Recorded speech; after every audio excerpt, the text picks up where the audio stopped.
Tous, je vais très rapidement. Mohamed Fofana, étudiant politiste. Qu'est-ce que les jeunes veulent pour 2025? Vis-à-vis du pouvoir central, les jeunes veulent l'optimisation des politiques publiques.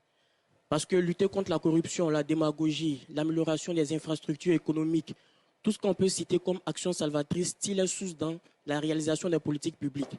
Beaucoup ont parlé de manque de formation des jeunes. Ce n'est pas ça le problème, le manque de formation. On est tous unanimes dans le studio ici qu'en Côte d'Ivoire, on connaît tous un docteur en économie, un éminent historien, enseignant, chercheur à l'université. Ce sont des éminents professeurs, ils font partie de l'intelligentsia de la Côte d'Ivoire. Mais en 2010-2011, ils n'ont pas pu s'entendre, cela a conduit plus de 3000 morts.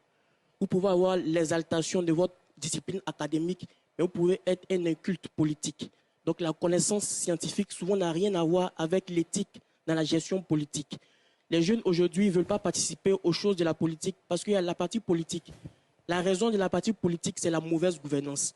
Il y a David Easton, qui est un théoricien politique nord-américain, qui nous dit qu'un système politique, c'est une entité matérielle ou immatérielle qui baigne dans un environnement externe et assujetti à des dynamiques internes réagissent entre eux en vue de la réalisation des objectifs stratégiques.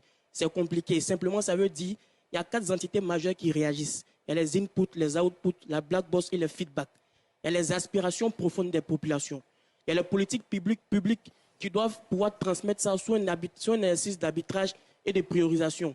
Mais malheureusement, c'est là que l'État échoue. Donc à ce niveau-là, il faut que l'État puisse prendre la politique d'abord comme une action scientifique, avant d'être une action syndicale. Les jeunes doivent s'intéresser en politique, mais les jeunes s'orientent mal. Parce que la politique, la définition classique de la politique, c'est la gestion de la cité pour assurer le bonheur des populations. Donc il est illusoire de dire aux jeunes de ne pas aller chercher la magistrature suprême. L'enjeu de la jeunesse aujourd'hui, ce n'est pas d'être président de la République. On est tous ici présidents d'associations. Pour ceux qui dirigent véritablement, même si on vous nomme président de la République, vous allez refuser. L'enjeu pour la jeunesse est la suivante. Chacun doit s'engager en politique en fonction de ses dispositions. Il y a des jeunes aujourd'hui qui doivent s'engager dans les associations. C'est les associations qui vont les façonner. On a des milliers d'associations aujourd'hui en Côte d'Ivoire qui traitent des objectifs de développement durable. Il y a des associations qui traitent sur la démocratie. Les jeunes doivent s'engager dans les organisations non gouvernementales, dans les think tanks, les laboratoires d'idées. C'est ce qui a fait le rayonnement des pays occidentaux. Et puis, il faut arrêter. Je pense qu'aujourd'hui, les hommes politiques se moquent de nous après cette émission.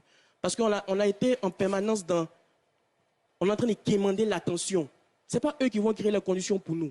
Quand nous, on monte, eux, ils tombent. Ils n'ont pas vocation à le faire. L'Europe ne va pas laisser l'Afrique se développer parce que si tu montes, l'autre descend. C'est à vous de pouvoir le faire en fonction de vos dispositions idoines. Et les jeunes, aujourd'hui, l'enjeu se trouve au niveau de l'Assemblée nationale. L'enjeu se trouve au niveau des collectivités territoriales. L'enjeu se trouve aujourd'hui au niveau du Sénat. Il faut que les jeunes s'engagent. Du conseil régional. C'est à ce niveau où vous pouvez, mais tous les jeunes ne peuvent pas le faire. On est d'accord. Ces jeunes qui jouent au football, qui ne sont pas intéressés par la politique, ils ne peuvent pas être députés aujourd'hui. Ils doivent commencer dans les associations. Ils vont se forger, se former. Ils vont développer la pensée critique, la flexibilité cognitive, des valeurs qui, à un moment, vous n'allez même pas les dire, ils vont s'engager valablement en politique. Merci beaucoup. Merci beaucoup. Juste à côté de vous. Alors, vous avez 30 secondes, hein. Allez-y. Kouakou Maïmouna, étudiante à l'Institut universitaire d'Abidjan. Très bien.